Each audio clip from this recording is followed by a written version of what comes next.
Score करना सभी students की चाहत होती है, लेकिन कुछ स्टूडेंट्स ही बोर्ड एग्जाम में अच्छे अंक प्राप्त कर पाते हैं। आप चाहे जितनी भी पढ़ाई कर लो, लेकिन फिर भी प्रॉपर स्ट्रेटेजी के बिना आप बोर्ड एग्जाम में मनचाहे नंबर प्राप्त नहीं कर सकते।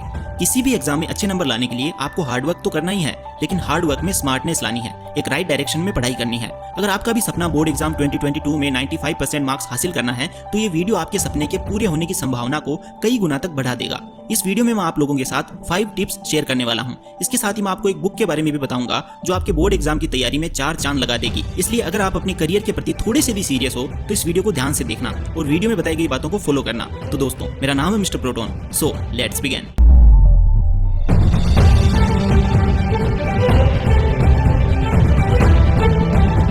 Tip number 5, prepare short notes for every chapter. दोस्तों, किसी भी एग्जाम में अच्छे नंबर लाने के लिए पढ़ना जितना जरूरी है, उससे कई गुना ज्यादा जरूरी है कि आप पढ़ी हुई चीजों को कितना याद रख पाते हो, पढ़ी हुई चीजों को कितने अच्छे तरीके से एग्जामिनर के सामने एक्सप्रेस कर पाते हो। मान लीजिए कि आपने पढ़ाई तो बहुत की है, लेकिन एग्जाम में आप उसे डिलीवरी नहीं कर पा रहे हो, जिसका सबसे बड़ा कारण है टाइम टू टाइम पढ़ी हुई चीजों का रिवीजन ना करना।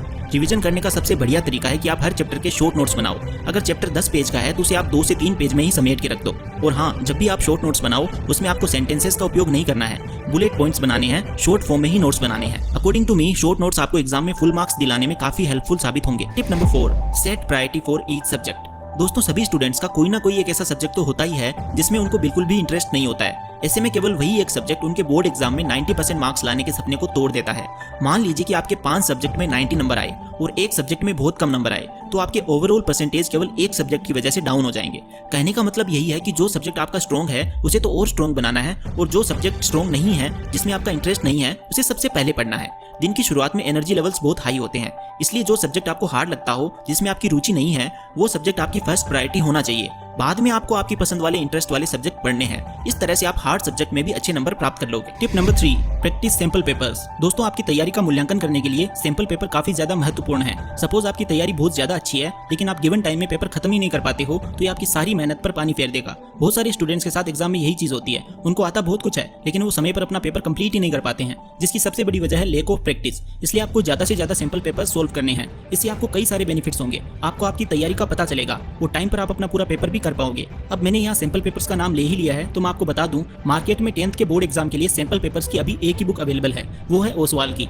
CBSE sample question papers for class 10th। ये बुक आपके टर्म वाइज सिलेबस और सीबीएसई ने 2 सितंबर को जो सैंपल क्वेश्चन पेपर रिलीज किया था उसके ऊपर बेस्ड है। इसमें आपको आपके एग्जाम टारगेटेड सैंपल पेपर्स मिलेंगे, साथ में ही आपको हर टाइप के एमसीक्यूज जैसे कि असर्शन, रीजन और केस बेस्ड एमसीक्यूज भी मिल जाएंगे। इसमें आपको सभी आंसर्स की बेस्ट एक्सप्लेनेशन मिलेगी, और हर सैंपल क्वेश्चन पेपर के बाद आपको एक ओएमआर शीट भी मिलेगी, जिससे आप ओएमआर शीट भरने की भी प्रैक्टिस कर पाओगे। साथ में इसमें आपको एकेडमिकली इंपॉर्टेंट क्वेश्चंस मिल जाएंगे, और माइंड मैप्स के साथ आपकी स्टडी और इजी हो जाएगी। डिस्क्रिप्शन में आपको इस बुक का लिंक मिल जाएगा, अगर आपको पसंद आए तो आप परचेज कर सकते हो। Tip number 2, practice yoga and meditation every day. दोस्तों, एग्जाम में अच्छे नंबर लाने के लिए हमें बहुत सारी इन्फॉर्मेशन याद करनी होती है। ऐसे में मेडिटेशन और योगा आपकी स्टडी में काफी ज्यादा हेल्प करेगा। आप लोगों ने तो सुना ही होगा, healthy mind lives in healthy body. अगर आप डेली 30 मिनट्स भी योगा और मेडिटेशन को देते हो, तो इससे आपकी मेमोरी शार्प होगी और आप चीजों को अच्छे से याद रख पाओगे, और ओवरऑल आपकी हेल्थ पर बहुत अच्छा प्रभाव पड़ेगा। Tip number 1, get proper sleep before 1 day of exam. दोस्तों, कई सारे स्टूडेंट्स एग्जाम के एक दिन पहले लेट नाइट तक स्टडी करते हैं, लेकिन ये गलती आपको बिल्कुल भी नहीं करनी है। एग्जाम के एक दिन पहले आपको बहुत अच्छी नींद लेनी है, बॉडी को रेस्ट देना है, वरना फिर एग्जाम में नींद आएगी और आप पेपर सही से अटेम्प्ट नहीं कर पाओगे। दोस्तों, वीडियो के अंत में बस इतना ही कहना चाहूंगा कि अगर अखबार बेचने वाले कलाम साहब पढ़ लिखकर देश के राष्ट्रपति बन सकते हैं,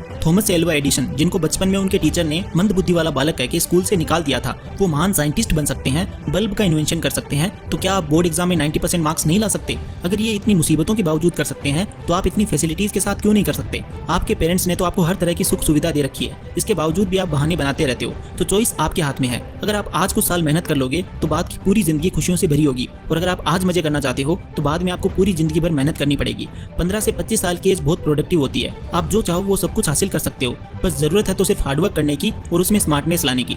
thank you so much for watching this video. Take care.